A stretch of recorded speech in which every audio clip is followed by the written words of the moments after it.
계약서를 작성하기 한 3, 4일 전에 갑자기 전화가 오는 거예요. 그냥 계약 포기하겠다 라고 하는 거예요. 그 순간 진짜 멘탈이 이 계약 하나 날아가도 솔직히 수수료도 생각이 나지만 그 순간 진짜 멘탈이 확 내려가더라고요. 매도인 입장에서는 나는 왜 돌려줘야 되냐, 나 돌려줄 이유가 없다, 그냥 계약금 포기하라고 하셔라. 왜요? 왜 갑자기? 그때 그거 보셨잖아요. 그거 다 감안하고 사신 거 아니에요?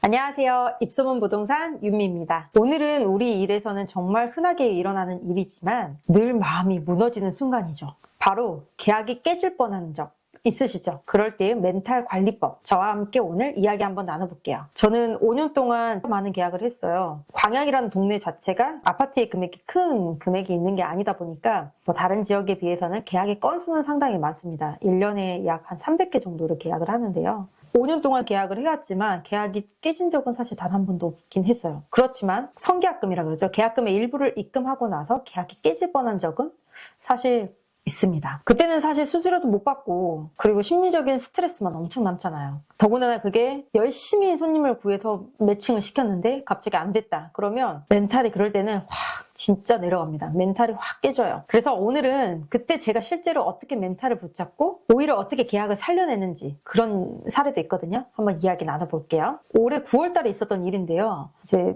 손님 모시고 가서 집을 보여드렸고 손님이 너무 마음에 든다고 하시는 거예요. 그래서 이제 선계약금 입금까지 진행이 됐어요. 저는 보통 계약이 깨지지 않게 하기 위해서 소액보다는 한 최소 500단위를 넣습니다. 500만 원. 500만 원 입금을 하고 난 뒤에 보통 열흘 이내에 계약서를 작성을 하는데 계약서를 작성하기 한 3, 4일 전에 갑자기 전화가 오는 거예요. 저 너무 집을 대충 본 것 같다. 그냥 계약금 포기하겠다. 갑자기 그러시더라고요. 그러면서 이제 당연히 매수인께서 하는 멘트가 있죠. 매도인께 한번 부탁 좀 해달라. 얼마라도 좋으니 되돌려달라고 한번 이야기 좀 해주세요 라고 하는 거예요. 양쪽 매도 매수 전부 다 저희 손님이었기 때문에 이 계약 하나 날아가도 솔직히 수수료도 생각이 나지만 그동안 열심히 손님 붙였던 거 그 순간 진짜 멘탈이 확 내려가더라고요. 중개사는 사실 중간 입장이잖아요. 저는 더군다나 매도 매수 양쪽을 컨트롤하는 입장이었기 때문에 매도인 입장에서는 나는 왜 돌려줘야 되냐, 나 돌려줄 이유가 없다, 그냥 계약금 포기하라고 하셔라. 또 매수인은 또 부탁 좀 해봐라고, 집이 생각했던 것보다 많이 고쳐야 될 것 같다면서 이유를 대시더라고요. 그 사이에서 중개사는 그야말로 저는 중간 입장의 사람, 중재자 입장이에요. 그럴 때 가장 중요한 건 왜요? 왜 갑자기? 그때 그거 보셨잖아요. 그거 다 감안하고 사신 거 아니에요? 등등 이런 식의 매수인에게 이런 반응을 보이는 게 아니라 공감부터 시작을 한다라는 거. 저도 이 일을 많이 하지만 결국에는 사람 사이에서 공감이 기본이 돼야겠다라고 많이 느꼈거든요. 그래서 이번에도 매수인이 저 계약금 포기해야 될 것 같아요 라고 이야기를 하셨을 때 공감을 해드렸어요. 아, 그래요? 혹시 어떤 부분이 마음에 걸리셨을까요? 그랬더니 생각했던 것보다 인테리어 비용이 요즘 너무 비싸져서 인테리어 비용이 많이 나올 것 같으니까 좀 다른 집으로 다시 바꿔서 생각을 해봐야겠다는 거예요. 500을 포기하더라도. 그래서 저는 제안을 드렸죠. 그러면 제가 매도인께 부탁을 드려서 며칠만 더 시간을 벌어볼게요. 그동안에 인테리어 업체를 한 군데만 하지 마시고 여러 군데 컨택을 하셔서 금액을 비용을 뽑아보셔라. 그렇게 됐을 때 또 달라지는 결과가 나올 수도 있잖아요. 그래서 매도인께 말씀드렸어요. 좀 시간을 더 주시라. 그랬더니 다행히 오케이 해주셨거든요. 그래서 그 사모님한테도 인테리어 견적을 받을 때 이게 두리뭉실하게 하시면 안 된다. 내가 원하는 부분에 대한 포인트, 부분 수리할 곳을 정확하게 집어서 이야기를 해주셔야 인테리어 업체에서도 견적이라는 것이 나온다 말씀을 드렸더니 본인도 많이 알아보셨나 봐요. 그러고 며칠 지나지 않아서 다시 연락이 왔어요. 그냥 계약을 그대로 진행을 하겠다. 자, 여기서 또 한 가지가 있습니다.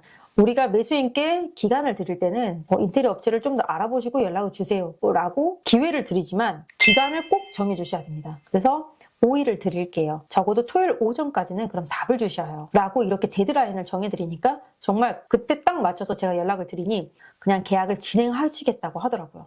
그래서 매도하고 매수 사이에 상황을 조율하고 기다림의 시간을 드리니까 결국 계약이 깨지지 않고 연결이 됐어요. 그때 느꼈죠. 계약을 살리는 건 말이 아니라 공감이다. 공감을 해주고 읽어주고 어떤 것 때문에 그러는지 불편한 상황이 어떤 건지를 짚어드리고 나서 해결책도 함께 이렇게 확인해보고 나니까 매수인께서는 그대로 계약을 진행을 하시게 됐어요. 이게 최근에 있었던 사례예요.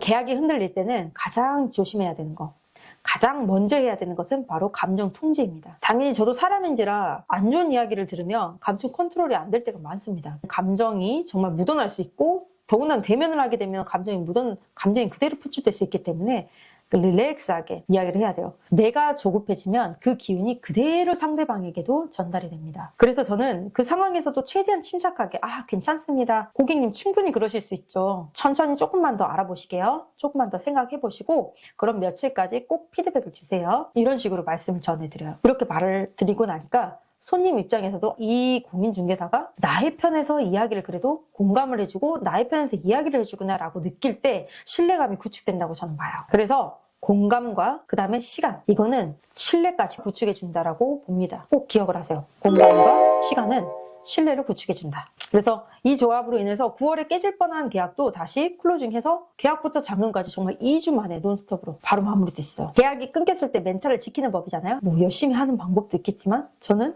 멘탈을 지키는 또 하나의 방법 중 하나가 비수기에 사실 공인중개사는 성수기에 정신이 진짜 없습니다. 너무 바빠요. 겨울에는 계약이 좀 쏟아지는 편이고 여름에는 좀 한산한 편이고 경기를 또 탑니다. 경기를 타는 직업이에요. 워라밸을 따진다면 이 공인중개사 업은 하시면 안 돼요. 워라밸 대신 성장 밸런스라고 이야기를 드릴게요. 그래서 주말에 계약이 제일 많이 나오기도 합니다. 저는 사실 1년이면 52주잖아요. 일요일이. 그중에 한 10번 정도 쉬는 것 같아요. 그래도 괜찮아요. 시간의 자유는 포기했지만 내가 만든 일로 살아간다는 자부심을 얻거든요. 그래서 이 일은 워라밸보다는 성장 밸런스다. 계약이 없을 때는 배우기도 하고요. 저 또한 계약이 없고 좀 한가한 시즌에는 어떤 강의 같은 것도 찾아서 많이 들으려고 노력하고 새로운 것도 배우려고 노력을 합니다. 그리고 계약이 터질 때는 그 일에 몰입하고 계약이 없을 땐 배우기도 하고 여행을 가기도 하고 그런 리듬으로 사는 게 이 업을 좀 즐길 수 있는 방법 중에 하나인 것 같아요. 그리고 보면 비수기에는 매출은 줄어들거든요.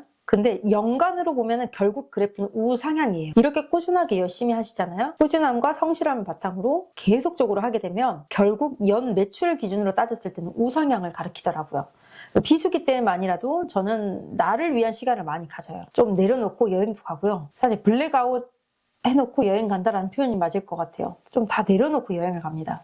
사실 또 돈 쓰고 오면 이상하게 또 돈 열심히 벌고 싶다?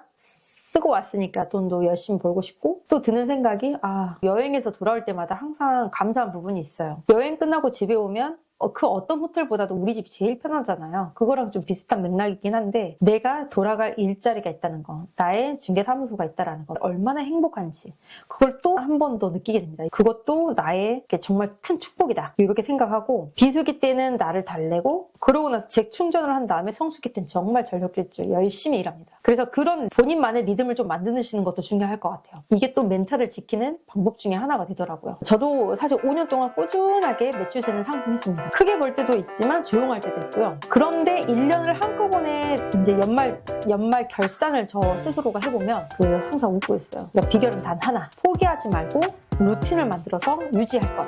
이게 진짜 중요합니다. 계약이 없을 때는 꾸준하게 홍보글도 많이 쓰고 또 나를 위한 재충전을 하기도 하고 내가 모르는 강의라든지 내가 배우고 싶은 분야를 또 공부를 하기도 하고 물론 이 중개사업과 관련된 걸 공부를 하면 훨씬 더 좋겠죠? 그런 강의 같은 것도 듣고 그러면서 바쁜 루틴을 좀 만드세요. 그러다 보면 좀 성장하는 것 같아요.